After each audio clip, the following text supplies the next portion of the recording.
لیکن دنیا کے اندر رہ کر بندہ نمازیں پڑھتا ہو، دنیا کے اندر رہ کر بندہ جہاد کرتا ہو، دنیا کے اندر رہ کر بندہ لمبی چوڑی عبادت کرے اور راتوں کو قیام کرے، صبح کو روزہ رکھے، ساتھ میں جہاد بھی کرے، سارے معاملات کرے، گارنٹی جنتی ہونے کی، جنتی ہونے کی گارنٹی نہیں ہے۔ ہاں اللہ تعالیٰ کی رحمت پہ یقین ہے، اللہ تعالیٰ بخش دے گا، اللہ تعالیٰ مہربانیاں فرمائے گا، لیکن اس کی بخشش ہوگی جس کا خاتمہ ایمان پر ہوگا۔ تو کس کا خاتمہ ایمان پر ہوگا یہ بھی گارنٹی اللہ تعالیٰ ہمارے ایمان کی حفاظت فرمائے۔ اچھا گارنٹی کسی کے پاس نہیں ہے، لیکن جس کو آمنہ کے لال نے دنیا میں جنتی کہا، جس کو محبوب نے کہا یہ جنتی ہے، گارنٹی ہے کہ نہیں پھر؟ تو میرا موڈ یہ تھا کہ ان احباب کا ذکر کیا جائے جن کو اللہ تعالیٰ نے اور اس کے محبوب صلی اللہ تعالیٰ علیہ وسلم نے دنیا میں ہی جنتی ہونے کی خوشخبری سنائی۔ ویسے تو تمام کے تمام صحابہ ہی جنتی ہیں، تمام کے تمام صحابہ کے بارے میں ہمارا یہ عقیدہ ہے، لیکن وہ صحابہ، وہ صحابیات جن کو رسول اکرم صلی اللہ تعالیٰ علیہ وسلم کے زبان اقدس سے جنتی ہونے کی خوشخبری ملی، اور ملی کیوں؟ کیونکہ اللہ نے فرمایا فاتبعونی، محبوب ان سے کہو میرے پیچھے پیچھے آ جاؤ۔ تو زہری صاحب کا ایک کلام جو ہے وہ میں پیش کرتا ہوں، پھر اس سے آگے بات کو لے کے چلتے ہیں، اور آج صرف ان صحابیات میں سے چند کا ذکر کریں گے، بیویوں کا، کہ جن کو رسول پاک صلی اللہ تعالیٰ علیہ وسلم نے جنتی ہونے کی خوشخبری سنائی۔ درود پاک پڑھیے ایک مرتبہ، صلی اللہ علیہ یا رسول اللہ وسلم علیہ یا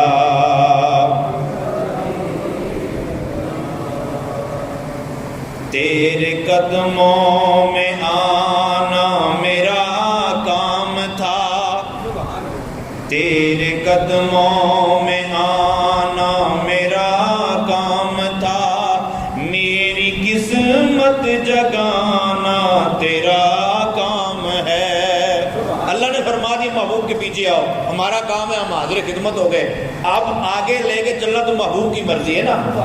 تو اپنے اپنے ذوق کے مطابق اس کو مل کے پڑھیے، تیرے قدموں میں آنا میرا کام تھا، تیرے قدموں میں آنا میرا کام تھا، میری بگڑی بنانا تیرا کام ہے، میری آنکھوں کو ہے دید کی آرزو، میری آنکھوں کو ہے دید کی آرزو، میری آنکھوں کو ہے دید کی آرزو، رخ سے پردہ اٹھانا تیرا کام ہے، تیری چوکھٹ کہاں اور میری جبین، تیری چوکھٹ کہاں اور میری جبین، تیرے فیض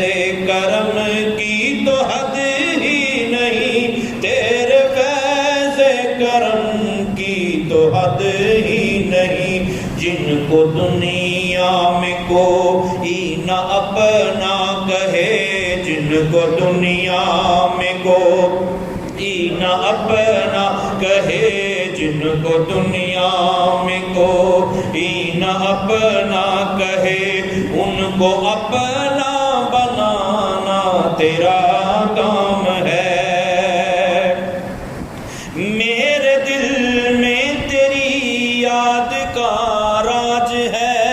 اللہ تعالیٰ زہری صاحب کی قبر پہ کروڑ رحمتوں کا نزول فرمائے، میرے دل میں تیری یاد کا راج ہے، ذہن تیرے تصور کا محتاج ہے، ذہن تیرے تصور کا محتاج ہے، ایک نگاہ کرم ہی میری لاج ہے، ایک نگاہ کرم۔ نبی پاک صلی اللہ علیہ وسلم نے ارشاد فرمایا، میرا دنیا میں رہنا بھی تمہارے لیے بہتر ہے، میرا دنیا سے پردہ فرما جانا بھی تمہارے لیے بہتر ہے۔ اور سرکار نے ارشاد فرمایا میں دنیا سے چلا بھی جاؤں تو تمہارے نامہ اعمال میری بارگاہ میں پیش کیے جائیں گے، جس کے اعمال اچھے دیکھوں گا اللہ تعالیٰ کی حمد و ثنا کروں گا، اور جس کے اعمال برے دیکھوں گا اس کے لیے بخشش کی دعا کروں گا۔ تو ہمیں کس چیز کی طرف ہے؟ ایک نگاہ کرم ہی میری لاج ہے، ایک نگاہ کرم ہی میری لاج ہے، لاج میری نبھانا تیرا کام ہے۔ اور زندگی میں ہونا کیا چاہیے؟ آخری وقت ہو تیرے بیمار کا، آخری وقت ہو تیرے بیمار کا، ایک قطرہ ملے جام دیدار کا، ایک قطرہ ملے جام دیدار کا۔ آخری میرے دل کی ہے حسرت یہی، آخری میرے دل کی ہے حسرت یہی، اب یہ حسرت مٹانا تیرا کام ہے۔ توشائے آخرت، توشائے آخرت ہے ثنا خان کا، آخرت کے لیے جو زاد راہ بندے نے تیار کی ہے، سفر کر رہے ہیں نا آخرت کا، تو آخرت میں کام کیا چیز آئے گی؟ توشائے آخرت ہے ثنا خان کا، ذکر کرتا رہے تیرے فیضان کا، ذکر کرتا رہے تیرے فیضان کا، نعت تیری سنانا میرا کام تھا، نعت تیری سنانا میرا کام ہے، نعت تیری سنانا میرا کام ہے، میری قسمت جگانا تیرا کام ہے۔ میرے دل کا سکون، میرے دل کی صدا، میرے دل کا سکون، میرے دل کی صدا، میرے دل کا سکون، میرے دل کی صدا، میرے دل کا سکون، میرے دل کی صدا ہے ظہوری ثنائے حبیب خدا۔ ہمارے دل کو سکون کیسے ملتا ہے؟ بس درود و سلام پڑھتے رہے۔ ہمارے دل کو سکون کیسے ملتا ہے؟ بس چلتے پھرتے اٹھتے بیٹھتے محبوب کا ذکر کرتے رہے۔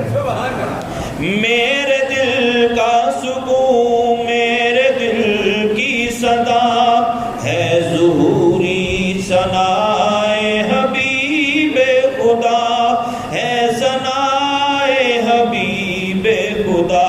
یہ صدائے عقیدت عباد صبا، یہ صدائے عقیدت عباد صبا، جا کے ان کو سنانا تیرا کام ہے، تیرے قدموں میں آنا میرا کام تھا، تیرے قدموں میں آنا میرا کام تھا، میری بگڑی بنانا تیرا کام ہے۔ جب مکہ مکرمہ میں نبی پاک صلی اللہ تعالیٰ علیہ وسلم نے اعلان نبوت فرمایا نا، تو سب سے پہلے جو 7 لوگ مسلمان ہوئے، سب سے پہلے جو 7 لوگ مسلمان ہوئے، ان کے اندر 3 بھائی اس سے پہلے مکے میں آئے۔ کتنے جی؟ 3 بھائی مکے میں آئے۔ ان میں ایک کا نام مالک، ایک کا نام حارث اور ایک کا نام یاسر۔ 2 بھائی تو مکے میں رہ کر کچھ دن واپس چلے گئے، یمن سے آئے تھے، اور ایک بھائی جو تھا جس کا نام تھا یاسر، یہ مکے میں ہی رہ گیا۔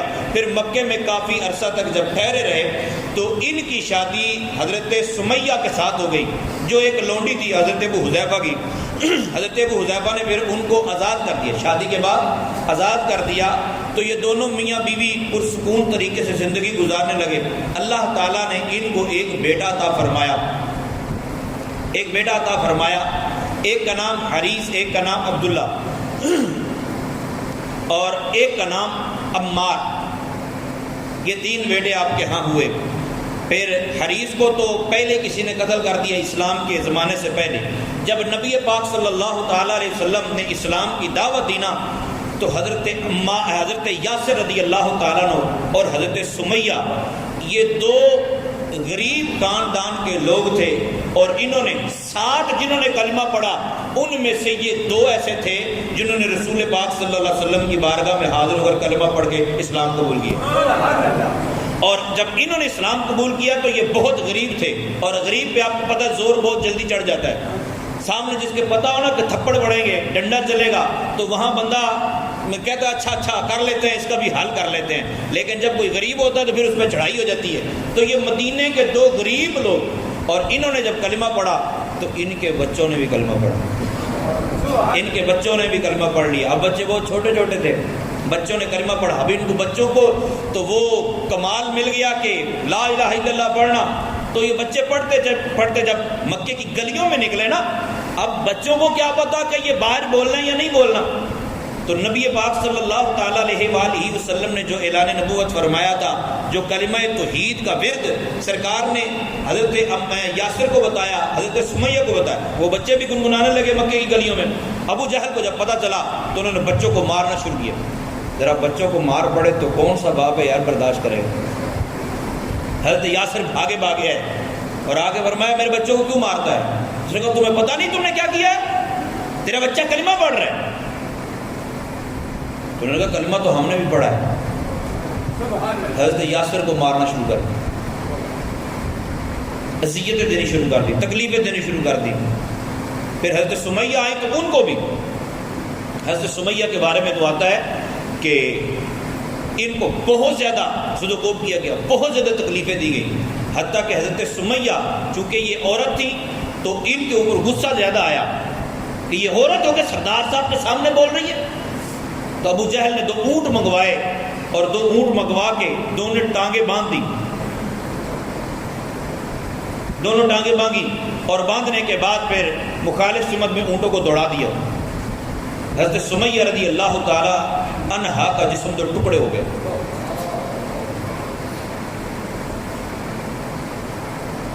تکلیف اٹھائی انہوں نے رسول پاک صلی اللہ تعالی علیہ وسلم. اچھا یہ فوراً نہیں ہوا تھا.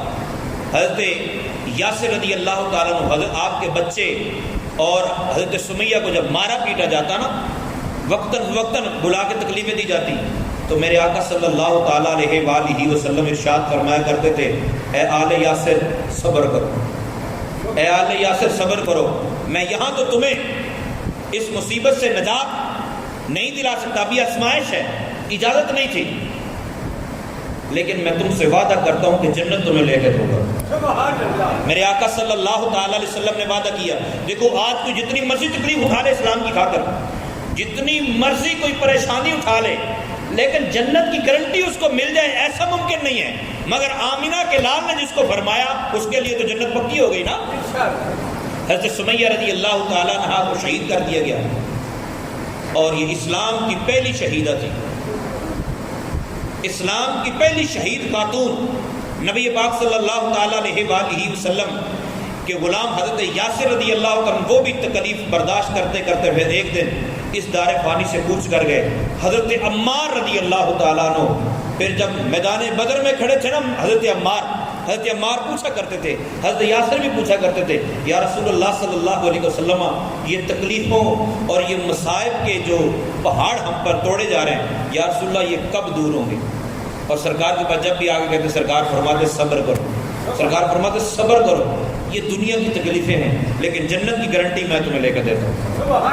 پھر نبی پاک صلی اللہ علیہ وسلم نے ارشاد فرمایا عمار ادھر آؤ. عرض کی یا رسول اللہ حکم. سرکار نے فرمایا دیکھ تیری والدہ کا قاتل کس طرح پڑا ہے. ابو جہل جب مر گیا نا تو رسول پاک صلی اللہ علیہ وسلم نے فرمایا تیری تسکین کا سبب اللہ تعالیٰ نے پیدا کر دیا. تو حضرت عمار، حضرت یاسر، بلکہ ایک روایت کے اندر یہاں تک ملتا ہے کہ میرے آقا صلی اللہ تعالیٰ علیہ وسلم نے ارشاد فرمایا کہ جب تک یہ آل یاسر جنت میں نہیں جائیں گے اس وقت تک میں محمد بھی جنت میں نہیں جاؤں. سبحان اللہ. رسول پاک صلی اللہ تعالیٰ علیہ وسلم جب عنایات کرتے ہیں، ہم بھی تمنا ہی کرتے ہیں نا، ہم بھی یہ التجا کرتے ہیں کہ یا رسول اللہ صلی اللہ علیہ وسلم، اللہ تعالیٰ جب آپ سے قیامت کے دن فرمائے، میں نے آپ کو روایت سنائی تھی نا کہ 49 ارب لوگ، کتنے دو تین روایتوں کو اکٹھا کر کے اندازہ لگایا گیا 49 ارب لوگ بغیر حساب کے جنت میں جائیں گے. کتنے جی؟ 49 ارب. اور 1.25 لاکھ 1.5 لاکھ صحابہ ہیں. تابعین تبع تابعین کتنے ہوں گے؟ 49 ارب لوگ. آبادی کتنی ہے اس وقت؟ ان میں مسلمان کتنے ہیں؟ لیکن 49 ارب جانے ہیں. تو 49 ارب ہوں گے کیسے؟ یہ کوئی نامینیٹڈ ہے بھی یہی بندے جائیں گے؟ نہیں نہیں. دنیا میں مجھے تو نے جب اپنا بنایا ہے محشر میں بھی کہہ دے. اللہ تعالیٰ فرمائے کہ محبوب ایک سائڈ پہ کھڑے ہو، ذرا بتائیں کن کن کو بغیر حساب کے بھیجنا. تو جن جن کو محبوب کہیں گے وہ بغیر حساب کے جائے گا. اللہ تعالیٰ ہمارا بھی ان میں شمار فرما دے. دنیا میں مجھے تو نے جب اپنا بنایا ہے محشر میں بھی کہہ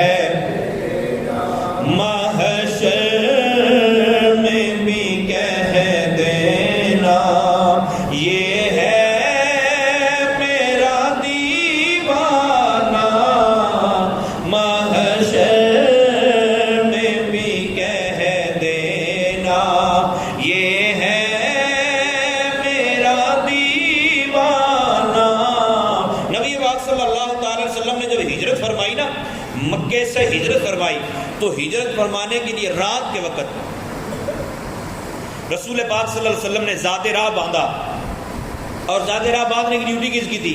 حضرت سیدنا صدیق اکبر رضی اللہ تعالی عنہ کی لخت جگر حضرت اسماء بنت ابی بکر کی، کہ بیٹا تو نے یہ سامان تیار کرنا ہے. سامان تیار کیا نا، اب وہ بوری یا جو توڑا تھا نا، اس کو باندھنے کے لیے اب کوئی چیز نہیں تھی،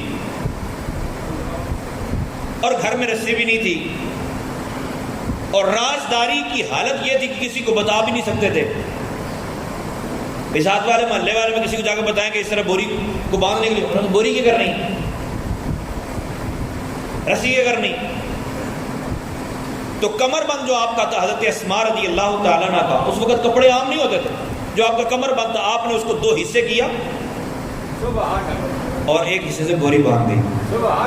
رحمت عالم صلی اللہ علیہ وسلم کو اتنا پیار آیا، اتنا پیار آیا، رسول پاک صلی اللہ علیہ وسلم نے ارشاد فرمایا، اسماء جملہ سنیے، سرکار نے فرمایا اسماء تو نے ایک کمر بند کے 2 حصے کیے، اللہ تعالیٰ جنت میں 2 کمر بند عطا فرمائے گا.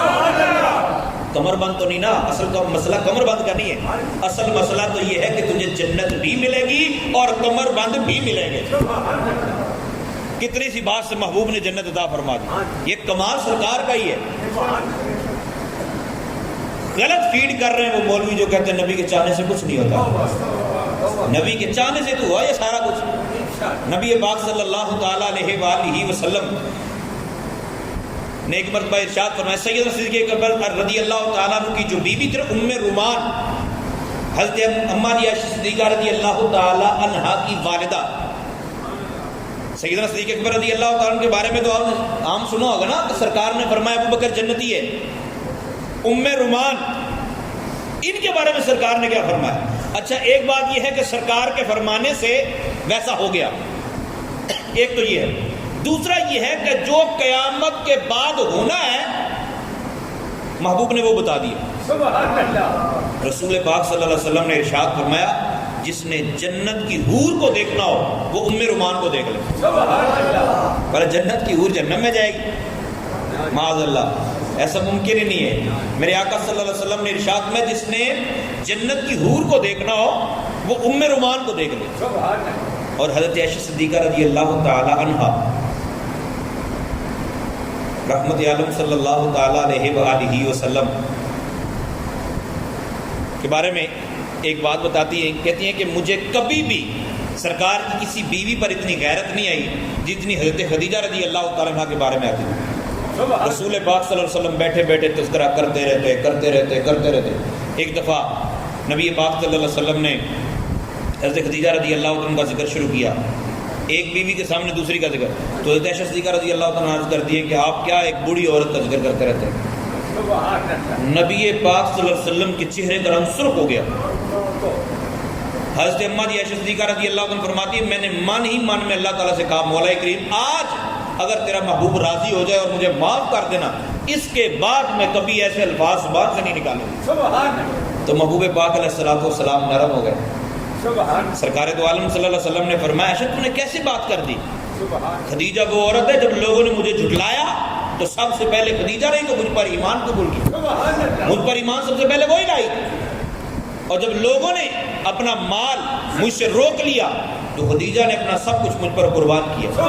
میرے آقا صلی اللہ علیہ وسلم بیٹھے ہوئے تو سرکار نے یوں نشانیاں لگائی, یوں نا نشانی 1 2 3 4. سرکار کی تو بات ہی کمال ہے. بہلول دانا کے بارے میں نہیں سنا کہ بہلول دانا بیٹھے ہوئے تھے, وہ ریت کے اندر پاؤں رکھا ہوا تھا تو اوپر گھر بنا رہے تھے. معروف قول ہے. تو خلیفہ ہارون الرشید کی بیوی نے پوچھا بابا جی کیا ہے؟ تو یاد رکھیے گا بعض اوقات یہ ہوتا ہے ان من عباد اللہ من لو اقسم علی اللہ لابرہ. یہ بخاری کی روایت میں نے بے شمار مرتبہ عرض کی ہے کہ اللہ کے کچھ بندے ایسے ہیں اگر وہ بول دے قسم کھا لے اللہ تقدیر بدل دے ان کا کوئی رد نہ کرے. بہلول دانا نے کہا یہ جنت کا گھر ہے. انہوں نے کہا بابا جی بیچیں گا نہ بیچیں گے. انہوں نے کہا کنے دا؟ انہوں نے کہا تو ہار دے دے اپنا. تو ہار دے کی بی بی چلی گئی. کمال کی بات ہے. خلیفہ ہارون الرشید نے جب اعتراض کیا تو اس نے کہا یہ بات میری اور اس کی آپ ٹینشن کیوں لیتے ہیں؟ میں نے سودا مجھے منظور تھا میں نے کر لیا ہے.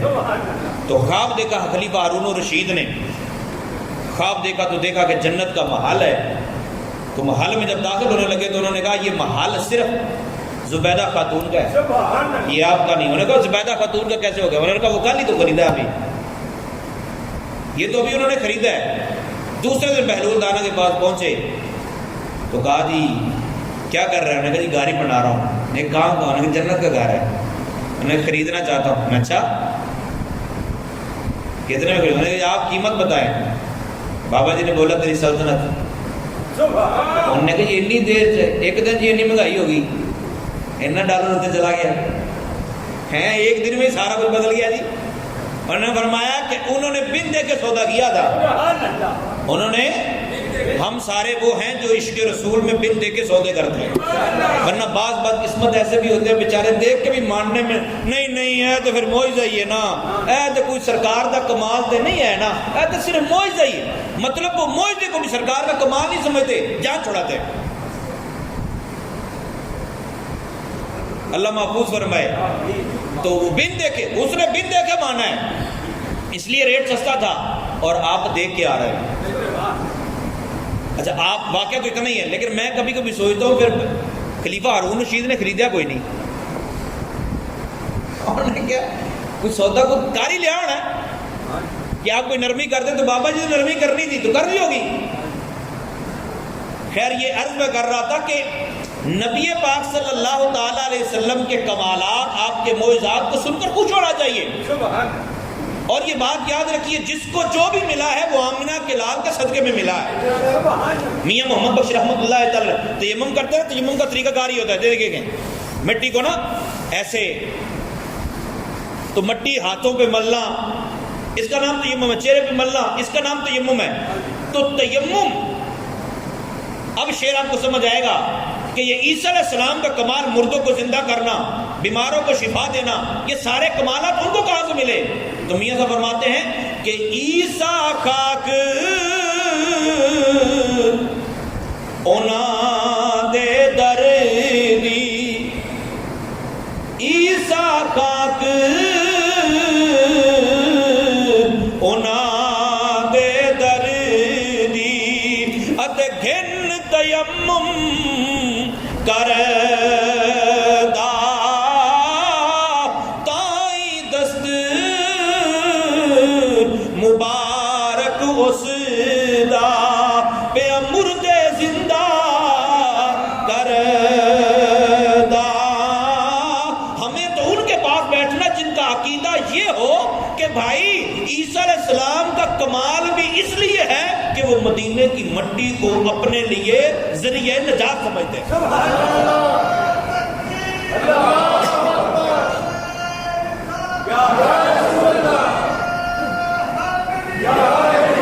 نبی پاک صلی اللہ علیہ وسلم نے لائنیں لگائیں.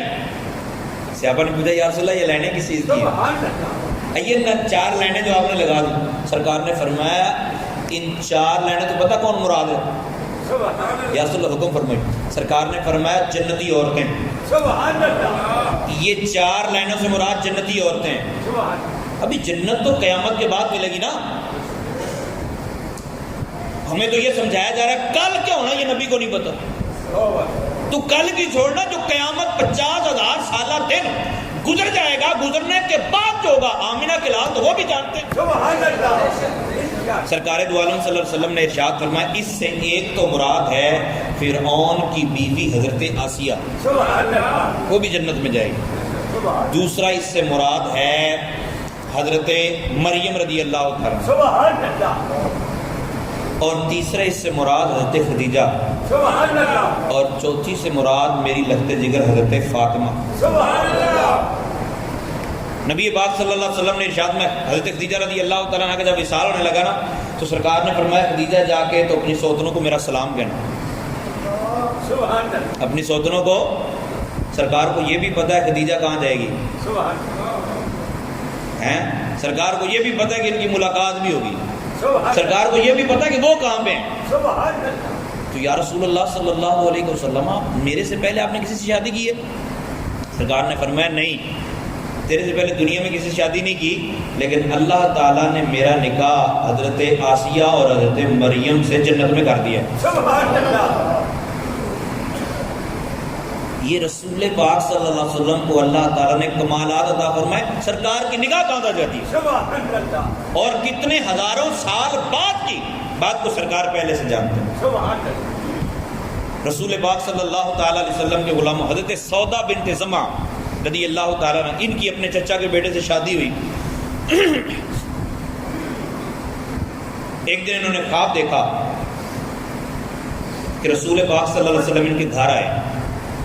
خواب میں نا سرکار ان کے گھر, یہ مکے کی بات ہے, سرکار ان کے گھر آئے ہیں اور ان کی گردن سے پکڑا ہے.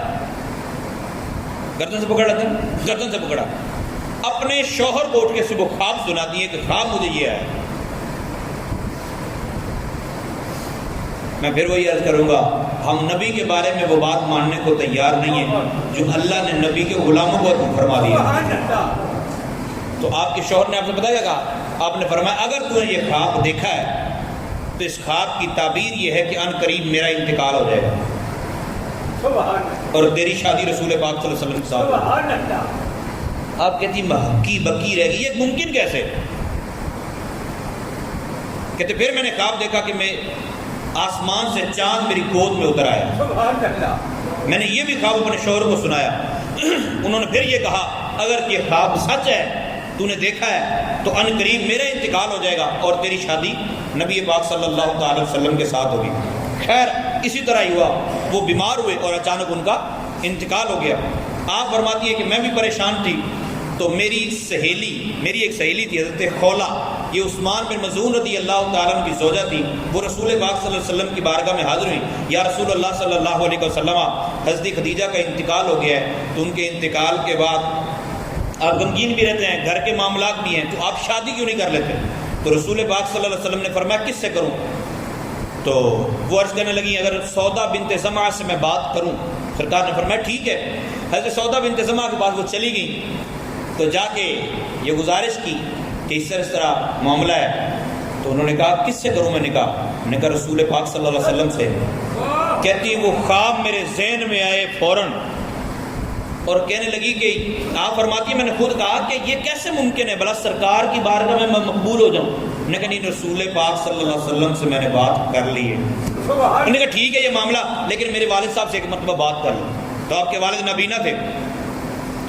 حضرت خولا جا کے جب ان کو سلام کیا تو زما پوچھتے کون؟ انہوں نے کہا جی میں عثمان بن مظعون کی بیوی.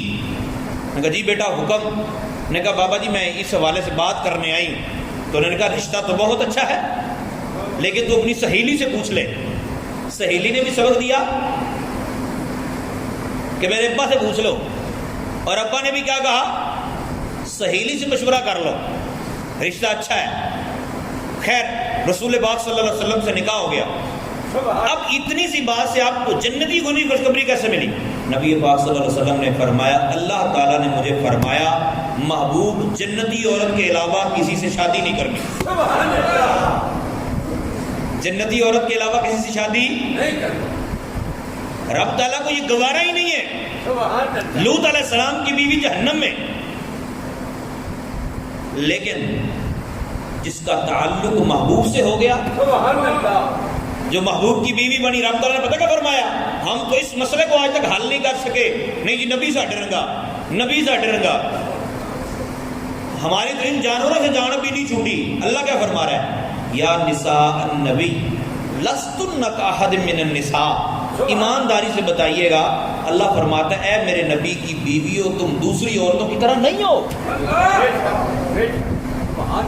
وہ عورت حضرت عائشہ صدیقہ رضی اللہ تعالیٰ عنہ، ان کی بہن حضرت اسماء بنت ابی بکر، ان کی اماں ام رومان، وہ اپنی بہن کی طرح ہیں، وہ اپنی ماں کی طرح ہی ہیں. وہ بھی بشر، سارے معاملات ہیں. لیکن اللہ تعالیٰ نے فرمایا جب میرے محبوب سے تعلق ہوا، جب میرے محبوب کی بیوی بنی تو اب وہ دوسری عورتوں کی طرح نہیں ہے. تو جب بیوی بن کے عورت دوسری عورتوں کی طرح نہیں رہ جاتی تو نبی ہمارے جیسا کیسے ہو سکتا؟ کون ننو سمجھاوے کین اپنے جیا اونو جدی کالیاں زلفاں دی، جدی کالیاں زلفاں دی رب آپ قسم جاوے جدی کالیاں زلفاں دی رب آپ قسم جاوے. نبی پاک صلی اللہ تعالی علیہ وسلم کی ایک زوجہ حضرت حفصہ، یہ فاروق اعظم رضی اللہ تعالی عنہ کی لخت جگر تھی. تو ان سے نکاح ہوا، نکاح کے بعد نہ کوئی معاملہ ہوا تو سرکار نے طلاق دے دی. سرکار نے جب طلاق دی نا تو آپ فرماتی ہیں میری تو دنیا اجڑ گئی. حضرت سودا جن کا پہلے ذکر ہوا نا، حضرت سودا رضی اللہ تعالیٰ عنہ، آپ فرماتی ہیں کہ میں نے نبی پاک صلی اللہ تعالیٰ علیہ وسلم کی بارگاہ میں، سرکار دو عالم صلی اللہ علیہ وسلم کی بارگاہ میں یہ التجا کی یا رسول اللہ آپ میرے پاس تشریف اگرچہ نہ لائیں، میں اپنی باری حضرت عائشہ کو دیتی ہوں، لیکن آپ مجھے نکاح میں رکھیے گا، میں جنت میں آپ کے ساتھ رہنا چاہتا ہوں. رسول پاک صلی اللہ تعالیٰ علیہ وآلہ وسلم کی زوجہ حضرت عائشہ صدیقہ رضی اللہ عنہ فرماتی ہیں کبھی میری زندگی میں کبھی وہ دن نہیں آیا کہ میں نے کسی کے دیکھ کر یہ سوچا ہو کہ کاش اس جسم میں میری روح ہوتی. حضرت سودا وہ خاتون ہیں جن کو دیکھ کر میرے دل میں یہ خیال مچلتا تھا کاش ان کے جسم کے اندر میری روح ہوتی. رسول پاک صلی اللہ تعالیٰ علیہ وآلہ وسلم کی زوجہ حضرت عائشہ صدیقہ رضی اللہ تعالیٰ عنہ ام المومنین، حضرت صدیقہ رضی اللہ تعالیٰ عنہ سرکار نے ارشاد فرمایا عائشہ مجھے اللہ تعالیٰ نے ایک تصویر جبریل لے کے آئے، جبریل لے کے عرض کی یا رسول اللہ یہ آپ کی بیوی ہے دنیا میں بھی آخرت میں بھی. حضرت عائشہ صدیقہ رضی اللہ تعالیٰ عنہ کو یہ بھی بتایا کہ تو دنیا میں میری بیوی ہے، یہ بھی بتایا تو جنت میں بھی میری بیوی ہے. تو جنت میں اکیلی بیوی کا معاملہ نہیں ہے، جنت میں ملنے کا بھی تو معاملہ ہے نا. رسول پاک صلی اللہ تعالی وسلم نے جب طلاق دی حضرت حفصہ رضی اللہ تعالیٰ عنہ تو جبریل امین علیہ السلام حاضر خدمت ہوئے، عرض کی یا رسول اللہ صلی اللہ علیہ وسلم یہ تیرے میرے گھر کی بات تھوڑی ہے کہ ہمارے مسئلے بھی بعض اوقات حل نہیں ہوتے، یہ تو آمنہ کے لال کے گھر کی بات ہے. جبریل امین علیہ السلام حضرت حفصہ رضی اللہ عنہ کو جب طلاق دی نا تو معاملہ کچھ ایسا تھا، فاروق اعظم رضی اللہ عنہ آئے تو بتایا کیا کہا یا رسول اللہ اگر یہ آپ کے خلاف جاتی ہیں ان کو طلاق دے دیں، اپنی بیٹی شامل ہے اس میں، یا رسول اللہ طلاق دے دیں ان کو، ان سے بہتر اللہ آپ کو عطا فرمائے گا. سبحان اللہ. لیکن بیٹی کو بتایا کہ سب کچھ محبوب ہی ہیں. سبحان اللہ. حضرت حفصہ رضی اللہ عنہ بہت روزے رکھتی تھی، رات کو قیام بہت کرتی تھی، تو رو رو کو پھر اللہ تعالیٰ کی بارگاہ میں جا کرتی جبریل حاضر خدمت ہوئے، اس کی یا رسول اللہ صلی اللہ علیہ وسلم اللہ تعالیٰ فرماتا ہے کہ آپ نے حضرت حفصہ کو طلاق دے دی ہے. آپ نے حضرت حفصہ کو طلاق دے دی ہے، حالانکہ وہ روزہ دار خاتون ہیں، روزے رکھتی ہیں، نوافل پڑھتی ہیں، اور اللہ تعالیٰ نے تو ان کو آپ کی دنیا میں بھی بیوی بنایا ہے، جنت میں بھی بیوی بنایا ہے۔ تو رسول پاک صلی اللہ علیہ وسلم نے پھر فرمایا کہ تجھے تو اللہ نے جنت میں بھی میری بیوی رکھا ہے۔ پھر سرکار نے رجوع کر فرما لیا، طلاق سے رجوع کر، ایک طلاق کی بات ہو رہی ہے۔ تو نبی پاک صلی اللہ تعالی وسلم جب عطا فرمانے پہ آتے ہیں، حضرت ام سلیم، یہ ایک صحابی ہیں، حضرت انس بن مالک کی والدہ، یہ رسول پاک صلی اللہ علیہ وسلم کی رشتے میں دور کی خالہ لگتی تھی، بڑی محبت فرماتی تھی سرکار سے۔ نبی پاک صلی اللہ علیہ وسلم جب مدینہ شریف میں تشریف لائے نا تو انہوں نے کلمہ پڑھا، تو پھر اپنے بیٹے کو بھی تبلیغ کرنی شروع کر دی کہ تم بھی کلمہ پڑھ لو، حضرت انس کو۔ تو آپ کا شوہر جو تھا نا اس پہ بھی آپ نے انفرادی کوشش کی، وہ اس نے کلمہ نہیں پڑھا، اور ساتھ میں کہتا کہ تو میرے بیٹے کو بھی ورغلا رہی ہے، میرے بیٹے کا بھی دین بگاڑ رہی ہے۔ وہ خیر حضرت ام سلیم لگی رہی، آپ کا شوہر شام چلا گیا، شام میں اس کو کسی نے قتل کر دیا، آپ بیوہ ہو گئی۔ جب آپ بیوہ ہوئی نا تو رسول پاک صلی اللہ تعالی علیہ وآلہ وسلم اس وقت مدینہ شریف میں جلوہ گری تھی، حضرت ام سلیم کو نکاح کا پیغام بھیجا حضرت ابو طلحہ نے، چونکہ آپ بہت سلیقہ شیار بیوی تھی، صدق و وفا کی پیکر تھی، انہوں نے نکاح کا پیغام بھیجا تو آپ نے فرمایا تو کافر ہے، تیرے سے نکاح میں کیسے کر سکتی ہوں؟ چپ ہو گئے۔ پھر نکاح کا پیغام بھیجا تو انہوں نے کہا کہ تم ایمان لے آؤ میں تمہارے ساتھ نکاح کر لوں گی۔ انہوں نے کہا نہیں نہیں، آپ نے فرمایا اگر تم ایمان لے آؤ تو تمہارا ایمان لانا ہی حق مہر ہوگا، میں تم سے حق مہر کا مطالبہ نہیں کروں گا۔ تو حضرت ابو طلحہ نے فوراً کلمہ پڑھا اور پھر ایمان لے آئے۔ رسول پاک صلی اللہ علیہ وسلم نے حضرت ام سلیم کو بھی جنتی ہونے کی خبری سنائی، اور ام سلیم رضی اللہ تعالیٰ اتنی صابرہ اور شاکرہ خاتون تھی حضرت ابو طلحہ کہ ہاں ایک بیٹا پیدا ہوا جس کا نام عمیر، تو ابو عمیر نام تھا، تو حضرت ابو طلحہ وہ بیمار ہو گئے، بچہ بیمار ہوا نا تو ابو طلحہ گھر سے باہر نکلے، بیوی نے بولا کہ ان کے طبیب سے کوئی میڈیسن وغیرہ جو ہوتا سلسلہ وہ لے کے آئے، وہ تشریف لے گئے تو مسجد نبی میں جا کے بیٹھ گئے، محبوب کو دیکھا تو پھر دیکھتے ہی رہ گئے، رات کو واپس پلٹے، پیچھے سے بیٹا فوت ہو گیا۔ ہے کسی کے اندر ایسا صبر، شوہر تو لین میں لگ جائے۔ حضرت ام سلیم رضی اللہ تعالیٰ نے بیٹے کو ایک سائڈ میں لٹا دیا، شوہر کے لیے کھانا بنایا، کھانا پکایا، کھانا کھلایا، کھانا کھلا کے حقوق ازدواجی بھی ادا ہوئے۔ پھر شوہر نے پوچھا بیٹے کا کیا حال ہے؟ انہوں نے کہا اب وہ آرام میں ہے۔ اب شوہر کو جھٹکا نہ لگے تو آپ نے پوچھا مجھے یہ بات بتائیے کہ اگر کسی کی امانت ہو اور وہ اپنی امانت واپس مانگے تو کیا کرنا چاہیے؟ انہوں نے کہا پھر واپس امانت واپس لوٹانی چاہیے۔ حضرت ابو طلحہ نے فرمایا، انہوں نے کہا پھر امانت واپس جا چکی، آئے میں آپ کو دکھاتی ہوں۔ حضرت ابو طلحہ کو سمجھ نہیں آئی، آپ ساتھ گئے، انہوں نے کپڑا ہٹایا تو بیٹا فوت ہوا، سامنے پڑا تھا، لاش پڑی تھی سامنے۔ حضرت ابو طلحہ کو اپنے اوپر دکھ بھی ہوا کہ میں گیا کس کام تھا، لیکن اپنا دکھ بھول گئے۔ آپ نے کہا تو اتنا صبر کرنے والی، پہلے کیوں نہیں بولا؟ کیونکہ میں ناشکری نہیں کرنا چاہتی تھی آپ کی، اور آپ محبوب کے قدموں میں تھے۔